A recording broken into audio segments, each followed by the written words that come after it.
আপনারা ভালো জিনিসের নামে খারাপ করবেন, সেটা সমালোচনা আমরা করছি। ভালোটাকে ভালো বলতে কোনো আপত্তি নেই। আপনি যদি ভালো হন, আপনার ভালোর প্রচার আপনি করেন, কিন্তু ভালোর নামে যেটা খারাপ আমরা দেখবো, সেটাকে কি সমালোচনা করব না? কি ইসলামের নামে অপপ্রচার হলে, অপব্যবহার হলে, ইসলামের নামে শিরক বেদাত হলে, সেটাকে আমরা প্রতিবাদ করব না? অবশ্যই করি আমরা।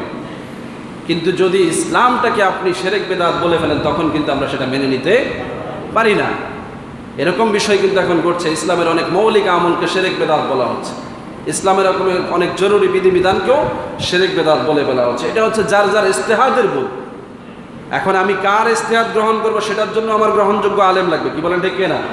এই যুগের কোনো মুস্তাহিদ তো নাই, গত 200 বছর আগের কোনো মুস্তাহিদ আমার প্রয়োজন নাই, গত 400 বছর আগের কোনো মুস্তাহিদকে আমি নিব না। এটা ইজমা হয়েছে, ইজমাই উম্মত হয়েছে যে না, গত 400 বছরের মুস্তাহিদদেরকে নেওয়া যাবে না।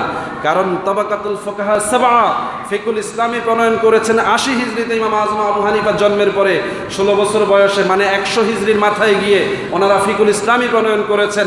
উনি একজন তাবি ছিলেন, 1200 সাহাবীর সাথে ওনার যোগাযোগের সমন্বয়ের সুযোগ ছিল। তিনি 8.5 লক্ষ হাদিস সংগ্রহ করেছেন। তিনি ওই সময়ে শ্রেষ্ঠ আলেমদেরকে নিয়ে একটা পথ তৈরি করেছেন, যেটা ছিল ইসলামের পথ বলি সুবহানাল্লাহ। এর পরবর্তী আরো 400 বছর ধরে ওলামায়ে কেরাম খেদমত করেছেন। তারা ইজতিহাদ করেছেন কোরআন সুন্নাহর উপরে। ইজতিহাদ শেষ হয়ে গেছে, এরপরের আলেমরা এসেছেন আরো 400 বছর। তারা এই ইজতিহাদকৃত মাসালা মাসাইল সঠিক আছে কি নাই, এটা গবেষণা করেছেন বলি সুবহানাল্লাহ।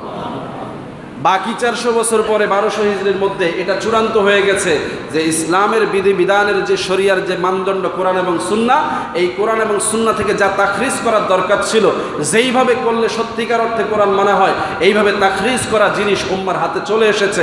এখন আর কোরআন সুন্নাহকে সরাসরি কেউ যদি ইজতিহাদ করতে যায়, ভুল হওয়ার সম্ভাবনা আছে। কথা বুঝতেছেন? আপনি বলবেন কি ভুল হবে? আপনার নলেজ, আপনার বিবেক যদি কোরআন সুন্নাহর সঠিক নির্দেশিত সবাব অনুযায়ী, নুজুল অনুযায়ী, ইলমে ওহির জ্ঞান অনুযায়ী না হয়, তাহলে ভুল হওয়ার সম্ভাবনা আছে। আর ইলমুল ওহির ধারক ও বাহক ছিলেন নবী, ধারক ও বাহক ছিলেন সাহাবীরা, ধারক ও বাহক ছিলেন তাবিঈরা, পরবর্তী যুগের আলেমরা। এভাবে আস্তে আস্তে 1200 বছর পরে এটার কিছুটা ঘাটতি দেখা দিয়েছে। আজকে 1400 বছর। আপনি এখনও গ্যারান্টি দিয়ে বলতে পারেন আপনি কিভাবে মুস্তাহিদ হন? আপনাকে তো একটা গ্রামের মানুষই মুস্তাহিদ স্বীকার করে না, একটা শহরের মানুষ মুস্তাহিদ মানে না। অথচ যেই সকল মুস্তাহিদদের ইজতিহাদকে আমরা নিচ্ছি, তাদেরকে গোটা পৃথিবী মুস্তাহিদ হিসাবে স্বীকার করে নিয়ে তাদের দেখানো আদর্শ, পথ, মত, কোরআন সুন্নাহর এই বিধিবিধানগুলোকে মানতেছে। সুবহানাল্লাহ।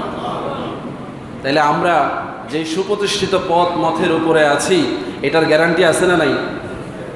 আছে। কিতাবগুলো তার প্রমাণ। আজকের 100-200 বছর আগের কিতাব না, 500, 700, 800, 1000 বছর আগের কিতাব যদি হয়, সেটার গ্যারান্টি বেশি না এই 100 বছরের মধ্যে তৈরি বা রচিত কোনো কিতাবের গ্যারান্টি বেশি? 1500 বছর আগের কোরআনের গ্যারান্টি বেশি না নতুন করে কোনো ধর্ম আসলে সেটার গ্যারান্টি হবে? তাহলে সেই কোরআন, সেই সুন্নাহর আলোকে যারা সবচেয়ে ভালো বুঝেছেন, রাইসুল মুফাসসিরিন আব্দুল্লাহ ইবনে আব্বাস যেমন বুঝেছেন, আজকের মুফাসসির আব্দুল্লাহ কি সেরকম বুঝবে? বুঝতে হলে তাকে ওই আব্দুল্লাহ ইবনে আব্বাসের জ্ঞান থেকে নিতে হবে। কি বলেন, ঠিক কিনা? ওটাকে বাদ দিয়ে নতুন কোনো বুঝ দিলে সেটা গ্রহণ করা যাবে না। ঠিক একইভাবে ওই সময়ের কাছাকাছি তাবী ছিলেন ইমাম আজম আবু হানিফা, যাকে সমর্থন করেছেন ইমাম মালিক রহমতুল্লাহ আলাই, যাকে সমর্থন করেছেন ইমাম আহমদ বিন হাম্বল, যাকে সমর্থন করেছেন ইমাম শাফির মতো আলেমেরা।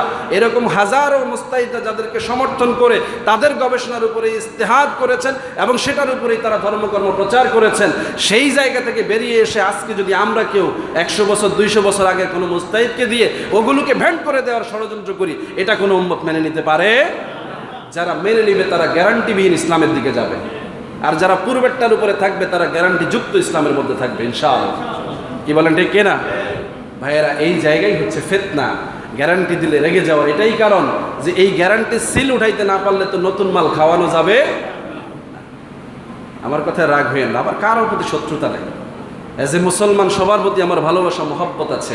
কিন্তু আপনি ভুল পথে যাবেন, আপনি ভুল করবেন, ভুলটাকে আপনি সমাজে চালিয়ে দেবেন, তখন তো আপনার সমালোচনা হবে, তাই না?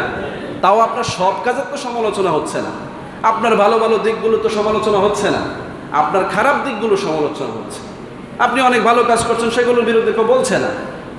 আপনি দিনের অনেক খেদমত করছেন, এগুলোর বিরুদ্ধে কেউ বলছে কিন্তু যখন আপনি দিনের মধ্যে এমন কিছু ঢুকাতে চাচ্ছেন, এমন কিছু বলতে চাচ্ছেন যেটা দিনের বড় ক্ষতি করে ফেলবে, তখনই তো আলেমরা প্রতিবাদ করে, কি বলেন ঠিক না? সুতরাং ওই প্রতিবাদটাকে সমর্থন করতে হলে আমাদেরকে আলেমদের ব্যাকগ্রাউন্ড দেখতে হবে, হবে কি না? ব্যাকগ্রাউন্ড দেখা লাগবে। আপনি যতই আমাকে দোষারোপ করেন, আমি তো আমাকে দিয়ে কথা বলছি না, আমি আমার ব্যাকগ্রাউন্ড থেকে বলছি, কি বলেন ঠিক না? আমি যদি নিজের মতো করি তাহলে আমি তাদের কাতারেই চলে গেলাম যারা নতুন কথা বলে। আমি তো আমার থেকে বলতে চাই না, আমি কিতাব থেকে বলতে চাই, যেই কিতাবগুলোর গ্যারান্টি ইতিপূর্বে আলেমরা দিয়ে গেছেন, যেই আলেমদের ব্যাপারে আমাদের মনে ধারণা তৈরি হয়েছে যে ওই আলেমরা আল্লাহওয়ালা ছিলেন, আল্লাহর ওলি ছিলেন, তাদের দেখানো পথ মতে মানুষ সফল হতে পারে, কি বলেন ঠিক না? ওই সকল আকাবিরদের কাছে আমরা শুনবো, তাদের থেকে নিব, এটাই ইসলাম।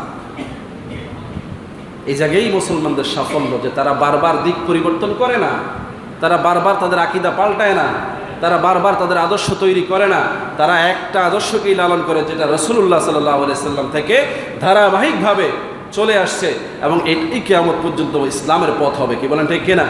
আর সেই রাসূলই বলে গেছেন, আমার এই সোজা সহজ সরল পথটার আশেপাশে আরো 72টা বাঁকা পথ হবে, প্রত্যেকটা পথের মোড়ে মোড়ে শয়তান দাঁড়িয়ে তোমাদেরকে ডাকবে, ওই জায়গাগুলো আরো বেশি আকর্ষণীয় মনে হবে, কিন্তু তোমরা সোজা রাস্তা ধরে আবার আল্লাহর জান্নাতে যেতে পারবে, বলি সুবহানাল্লাহ।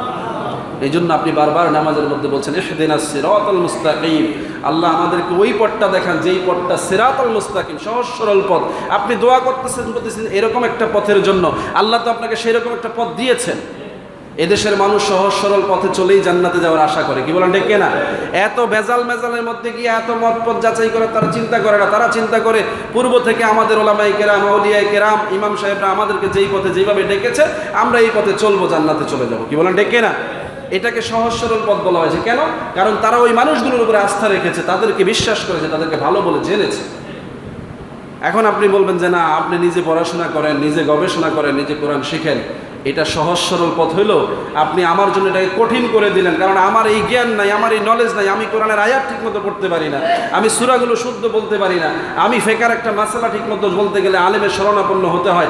আমাকে যদি আপনি বলেন যে কোরআন গবেষণা করো, কোরআন সুন্নাহর উপরে তুমি রিসার্চ করো, আমার এই সময়টা যে ব্যয় হবে, আমি আমল করব কখন, কি বলেন ঠিক কিনা?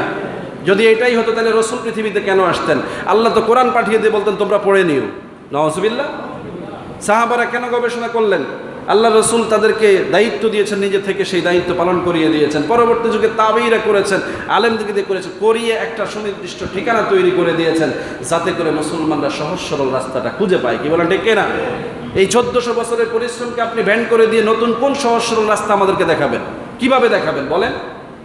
এই সাধ্য কার আছে যে এই যুগে বসে, ফিতনার এই যুগে বসে, দাজ্জালের যুগে বসে, কিয়ামতের পূর্ব যুগে বসে কিভাবে সে নবীর যুগের মতো করে দাবি করে, কি করে সাহাবীদের যুগের মতো করে দাবি করে, কি করে তাবেঈদের যুগের মতো করে দাবি করে?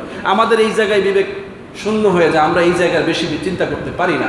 আপনি যতই আমাদেরকে বোঝান, এর বাইরে আমরা আমাদের চিন্তাকে নিতে পারি না। ভয় লাগে যে আপনার এই কথার মধ্যে পড়েই না আমি ফিতনায় পড়ে যাই, এটাকেই তো রাসূল ফিতনা বলছে, এটাকেই তো বেদাত বলছে, এটাকেই তো নতুন আবিষ্কার বলা হয়েছে, কি বলেন ঠিক কিনা?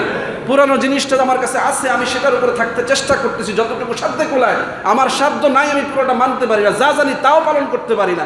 আবার তুমি আমাকে নতুন করে শিখতে বলো, আমি পুরানটাই তো পারি না, নতুন করে বানাবো কিভাবে, কি বলেন ঠিক কিনা?